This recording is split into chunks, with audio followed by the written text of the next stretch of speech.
I am bored. Big bored.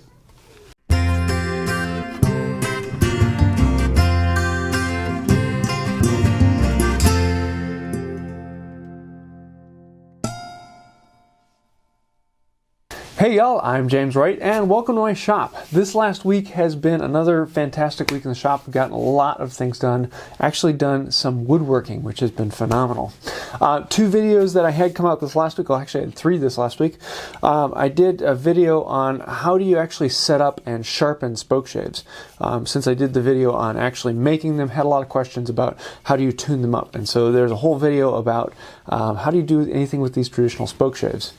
Then the second video of the week was giving out all the prizes from the 10,000 subscriber giveaway, and it was fun to hand all of those out, which was, yeah, if you didn't get a chance to see that video, go ahead and check it out. I have made contact with all of the winners, and so the prizes have all been given out. So I'm really looking forward to doing that again in the future.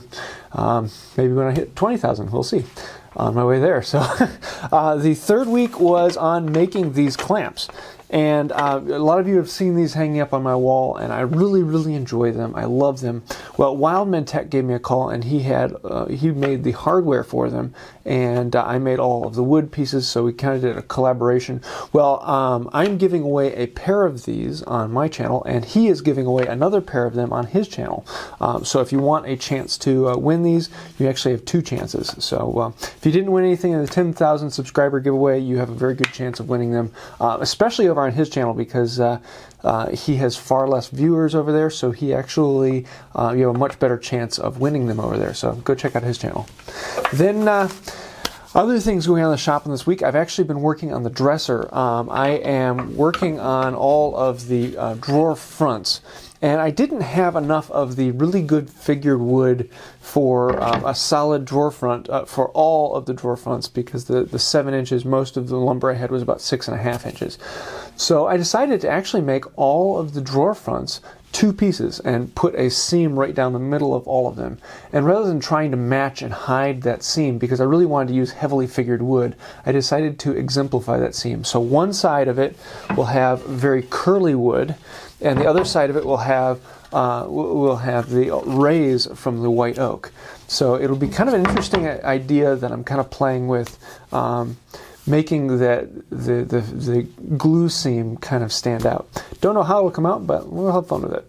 So for this next week, I'm going to be doing the video on these candle boxes. I was going to be doing this last week, but the clamps came through, and so we ended up actually doing the video on those instead.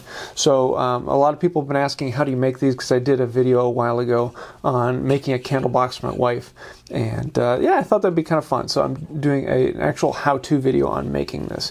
So that should be coming out Thursday. Then for Saturday's video, I'm probably going to be doing a video on how to dimension lumber. I did one a while ago on doing thin stock. So if you have like 1.5, 2 inch thick stock, how do you actually dimension that down? But what happens if you have a board that's 7, 8, 10 inches across and you want to plane it down to thickness? How do you actually do that? So hopefully that will be coming out Saturday, because I'm going to be needing to do some of that for the dresser build, as I'm currently doing all the glue ups on the fronts. I will be doing all of the boxes for it, and then hopefully next week I'm going to be starting to do some dovetail. I want to show a couple different methods of doing dovetails, as I'm doing all the dovetails for the dresser. So a lot of interesting things coming up there. Along the lines of videos I've been wanting to do, I'm interested in doing a pit saw video, actually cutting a log into lumber. And you know, the very traditional way of having a guy under the log and a guy above the log with a huge saw going back and forth. The big problem is I don't have access to a pit saw. So if any of you know of where I could go and either do a video of it, or have a pit saw that I can set up a my own pit with, that would be kind of fun. But yeah, if you have a lead on that, please let me know. I'd love to hear about that. And if hitting 10,000 subscribers wasn't enough, this week we hit the next goal on Patreon, which the patrons on Patreon have now purchased everyone the chance of doing a live Q&A once a month, which I think is going to be kind of fun. I still have to kind of figure out the kinks and make it work, but we're going to be doing a live Q&A once a month, and I don't know exactly when. I'm probably going to be doing one towards the end of this month and then a month later. So if you have any ideas on that, let me know, and I will let you know when that is actually coming up. And a huge thank you to the patrons on Patreon. Wow. So yeah, we got a little while until the next goal, but looking forward to that. So if you want to find out more about that, you can hit the link in the description below. I had a visit this week from my friend Michael Miller. He actually lives just down the road from me. He has his own YouTube channel and is starting to do some really cool things over there. Definitely go check out his channel. I'll leave a link to that in the description below. He does his own milling with a chainsaw and does some really interesting projects in his shop. But he dropped off this chunk of a 2.5-inch thick maple, and I do not know what I'm going to do with it. This is absolutely gorgeous, and it has a really nice sheen to it. It is quarter sawn across the face here. Very, very beautiful. So I want to throw this out to you guys. What do you want me to make out of this beastly thing? What would be interesting and fun to see done with it? And I'd love to hear that. Leave the comments below. If any of you follow comments on any of the YouTube channels, you're going to come across a guy named TJ. He is a great supporter of the community. He also has his own channel, does some fairly cool things over there. So definitely check him out. I'll leave a link to that in the description below. But he sent me this book, A Museum of Early American Tools by Eric Sloan. And it is a book all about traditional early tools and some really interesting things in here, things that I didn't even know. And I've been having a blast diving into it. So I want to say thank you to TJ for that. But definitely, if you get a chance, go look up this book. It's really kind of cool. So thank you for that. So the Patreon question of the week is from Deacon, aka Doc Darkness, and he asks, is there one tool in your shop that you could do without, that if it disappeared, nothing would change? And I would have to say, for me, that's probably the gent saw. It's a straight handle, traditionally used for dovetails or other fine work. I just don't find I use it quite as much. If I had a lower bench where my hand would be down lower, this might be something that would be more useful.